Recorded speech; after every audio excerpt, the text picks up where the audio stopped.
Foghorn is a short story written by Ray Bradbury in 1951. It is a story of unrequited love between a giant sea beast, possibly the last of its kind, and the sound of the foghorn which calls him into shore. Join us as Justin King reads The Foghorn by Ray Bradbury. Feeling like two birds in the gray sky, McDunn and I set the light, touching out, red, then white, then red again, to eye the lonely ships.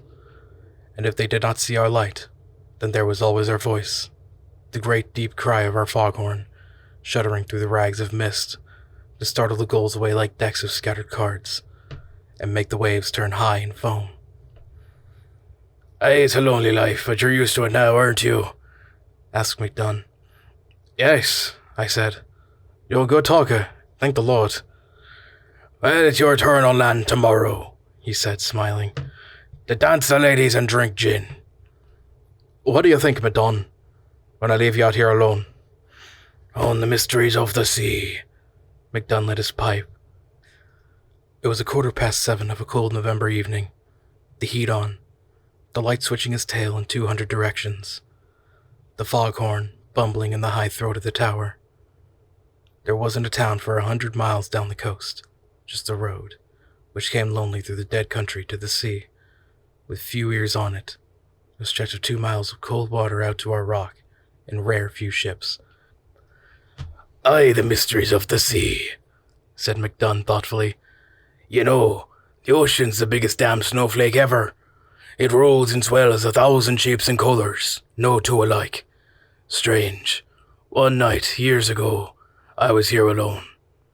When all the fish of the sea surfaced out there, something made them swim in and lie in the bay, sort of trembling and staring up at the tower light going red, white, across them. So I could see their funny eyes. I turned cold. They were like a big peacock's tail, moving out there till midnight. Then, without so much as a sound, they slipped away. The million of them was gone. I kind of think maybe in some sort of way they came all those miles to worship. Strange. But think how the tower must look to them, standing 70 feet above the water, the god light flashing out from it, and the tower declaring itself with the monster voice. They never came back, those fish. But don't you think for a while they thought they were in the presence?" I shivered. I looked out at the long grey lawn of the sea stretching away into nothing and nowhere. "Oh, the sea's full." McDunn puffed his pipe nervously, blinking. He had been nervous all day and hadn't said why. "For all our engines and so-called submarines, it'll be 10,000 centuries before we set foot on the real bottom of the sunken lands. In the fairy kingdoms there, no real terror. Think of it. It's still the year 300,000 before Christ down under there.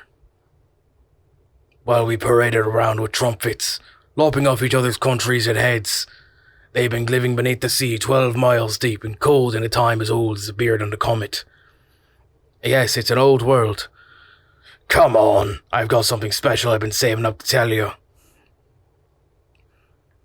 We ascended the 80 steps, talking and taking our time.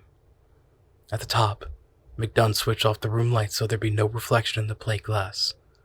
The great eye of the light was humming, turning easily in its oiled socket. The foghorn was blowing steadily, once every 15 seconds. "Sounds like an animal, don't it?" McDunn nodded to himself. "A big, lonely animal crying in the night, sitting here at the edge of 10 million years, calling out to the deeps. I'm here, I'm here, I'm here. And the deeps do answer, yes, they do. You've been here now for 3 months, Johnny, so I better prepare you, about this time of year," he said, studying the murk and fog. "Something comes to visit the lighthouse." "The swarm of fish, like you said."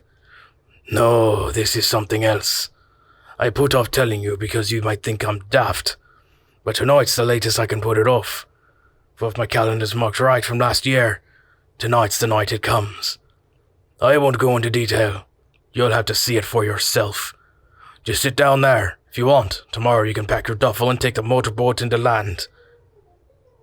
and get your car parked there at the dingy pier of the Cape and drive on back to some little inland town and keep your lights burning nights. I won't question or blame ye.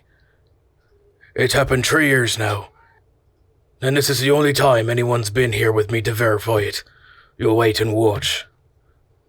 Half an hour passed with only a few whispers between us. When we grew tired waiting, McDunn began describing some of his ideas to me. He had some theories about the foghorn itself. One day, many years ago, a man walked along and stood in the sound of the ocean on a cold, sunless shore and said, "We need a voice to call across the water, to warn ships. I'll make one. I'll make a voice that is like an empty bed beside you all night long, and like an empty house when you open the door, and like the trees in autumn with no leaves. A sound like the birds flying south crying, and a sound like November wind in the sea of the hard, cold shore. I'll make a sound that's so alone that no one can miss it, and whoever hears it will weep in their souls. And to all who hear it in their distant towns, it'll make me a sound and an apparatus, and I'll call it the foghorn. And whoever hears it will know the sadness of eternity and the briefness of life." The foghorn blew. "I made up that story," said McDunn quietly, "to try and explain why this thing keeps coming back to the lighthouse every year. The foghorn calls. I think it comes." "But," I said. "Shh," said McDunn. "There." He nodded out to the deeps. Something was swimming towards the lighthouse tower. It was a cold night, as I said. The high tower was cold, the light coming and going, and the foghorn calling and calling through the raveling mist. You couldn't see far, and you couldn't see plain. But there was a deep sea moving on its way around the night earth, flat and quiet, the color of gray mud. And here were the two of us alone in the high tower, and there, far out as first, was a ripple, followed by a wave, a rising, a bubble, a bit of froth. And then from the surface of the cold sea came a head, a large head, dark-colored, with immense eyes. And then a neck. And then not a body, but more neck, and more. The head rose a full 40 feet above the water on a slender and beautiful neck. Only then did the body, like a little island of a black coral and shells and crayfish, drip up from the subterranean. There was a flicker of tail. In all, from head to tip of tail, I estimated the monster at 90 or 100 feet. I don't know what I said. I said something. "Steady, boy. Steady." "It's impossible," I said. "No, Johnny. We're impossible. It's like it always was 10 million years ago. It hasn't changed. It's us in the land that's changed. Became impossible. Us." It swam slowly and with a great majesty out of the icy waters far away. The fog came and went about it, momentarily erasing its shape. One of the monster's eyes caught and held and flashed back our immense light. Red, white, red, white. Like a disc held high and sending a message in primeval code. It was as silent as the fog through which it swam. "It's a dinosaur of some sort." I crouched down, holding to the stair rail. "Yes, one of our tribe. But they died out." "No, only hid away in the deeps. Deep, deep down in the deepest deeps. Isn't that a word now, Johnny? A real word. It says so much, the deeps. There's all the coldness and darkness and deepness in the world in a word like that.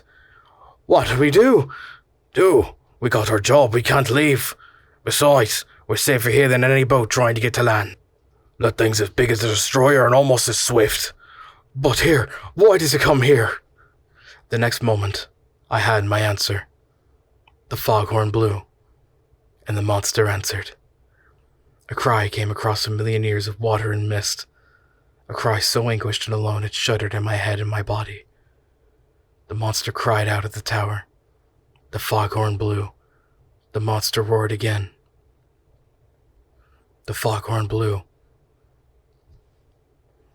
The monster opened its great toothed mouth, and the sound that came from it was the sound of the foghorn itself.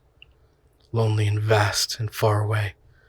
The sound of isolation, a viewless sea, a cold night, apartness. That was the sound. "No," whispered McDunn. "Do you know why it comes here?" I nodded. "All year long, Johnny. That poor monster there lying far out, 1,000 miles at sea, and 20 miles deep maybe, biding its time, perhaps 1,000,000 years old. This one creature, think of it. Waiting 1,000,000 years, could you wait that long? Maybe it's the last of its kind. I sort of think it's true. Anyway, here come men on land and build this lighthouse 5 years ago, and set out their foghorn and sound it out towards the place where you bury yourself in sleep, and see memories of a world where there were thousands like yourself. But now you're alone, all alone in a world that's not made for you, a world where you have to hide. But the sound of the foghorn comes and goes, and you stir from the muddy bottom of the deeps, and your eyes open like the lenses of 2-foot cameras, and you move slow, for you have the ocean sea on your shoulders, heavy.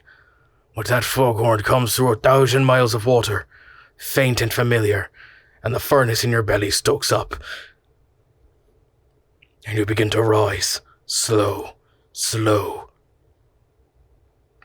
You feed yourself on minnows, on rivers of jellyfish, and your eyes slow through the autumn months. Through September when the fog started, through October when more fog and the horns still calling you on, and then late to November, after pressurizing yourself day by day, a few feet higher every hour, you are near the surface and still alive. You've got to go slow. If you surfaced all at once, you'd explode. So it takes you all of 3 months to surface, then a number of days to swim through the cold waters to the lighthouse. And there you are, out there, in the night, Johnny, the biggest damn monster in creation. And here's the lighthouse calling to you, with a long neck like your neck sticking way up in the water. And a body like your body, and most important of all, a voice like your voice. Do you understand now, Johnny? Do you understand?" The foghorn blew. The monster answered. I saw it all. I knew it all. The millions of years of waiting alone. For someone to come back who never came back. The 1,000,000 years of isolation at the bottom of the sea. The insanity of time there. While the skies cleared of reptile birds, the swamps fried on the continental lands.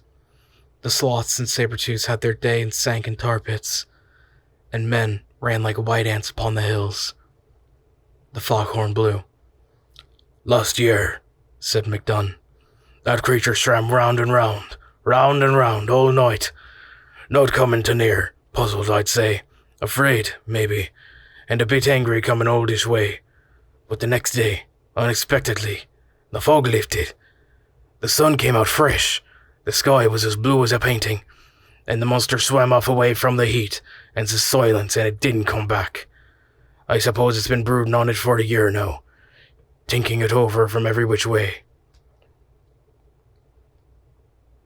The monster was only 100 yards off now, and the foghorn crying at each other. As the lights hit them, the monster's eyes were fire and ice. Fire and ice. "That's life for you," said McDunn. "Someone always waiting for someone who never comes home. Always someone loving something more than that thing loves them. And after a while you want to destroy whatever that thing is, so it can hurt you no more." The monster was rushing at the lighthouse. The foghorn blew. "Let's see what happens," said McDunn. He switched the foghorn off. The ensuing moment of silence was so intense that we could hear our hearts pounding in the glassed area of the tower. Could hear the slow grease turned of the light. The monster stopped and froze. Its great lantern eyes blinked. Its mouth gaped. It gave a sort of rumble like a volcano. It twitched his head this way and that, as if to seek the sounds now dwindled off in the fog. It peered at the lighthouse. It rumbled again. Then its eyes caught fire. It reared up, threshed the water, and rushed at the tower, its eyes filled with angry torment. "McDunn!" I cried. "Switch on the horn!"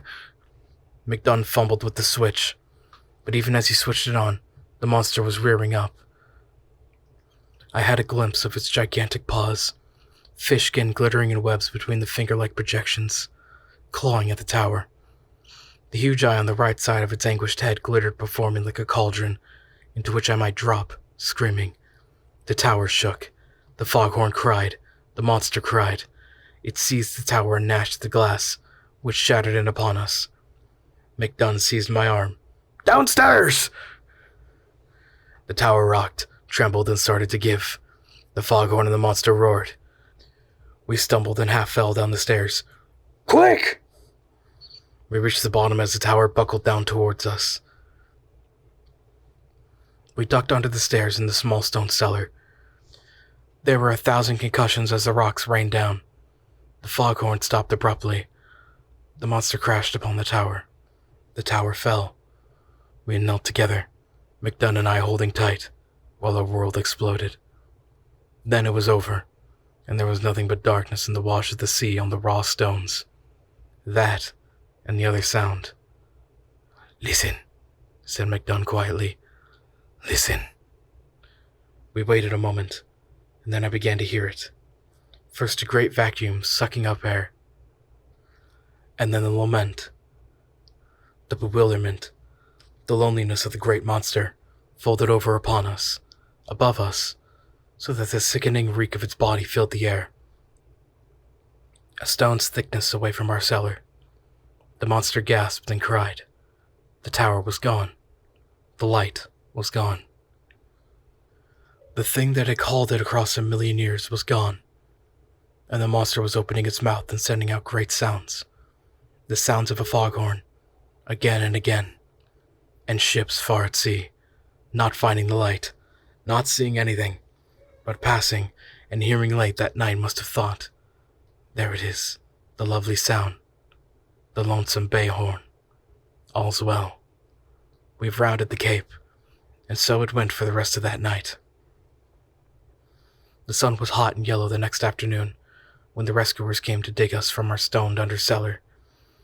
"It fell apart is all," said McDunn gravely. "We've had a few bad knocks from the waves and it just crumbled." He pinched my arm. There was nothing left to see. The ocean was calm, the sky blue. The only thing was a great algaic stink from the green matter that covered the fallen tower stones and the shore rocks. Flies buzzed about. The ocean washed empty on the shore. The next year they built the new lighthouse, but by that time I had a job in the little town and a wife, and a good small warm house that glowed yellow on autumn nights. The doors locked, the chimney puffing smoke. As for McDunn, he was master of the new lighthouse, built to his own specifications, out of steel-reinforced concrete. "Just in case," he said. The new lighthouse was ready in November. I drove down alone one evening late, and parked my car, and looked across the gray waters and listened to the noon horn sounding once, twice, 3, 4 times, a minute far out there by itself. The monster? It never came back. "It's gone," said McDunn. "It's gone back to the deeps. It's learned you can't love anything too much in this world. It's gone into the deepest deeps to wait another million years. Ah, the poor thing. Waiting out there and waiting out there. While man comes and goes on this pitiful little planet. Waiting and waiting." I sat in my car, listening. I couldn't see the lighthouse or the lights standing out in the lonesome bay. I could only hear the horn. The horn. The horn. It sounded like the monster calling. I sat there, wishing there was something I could say.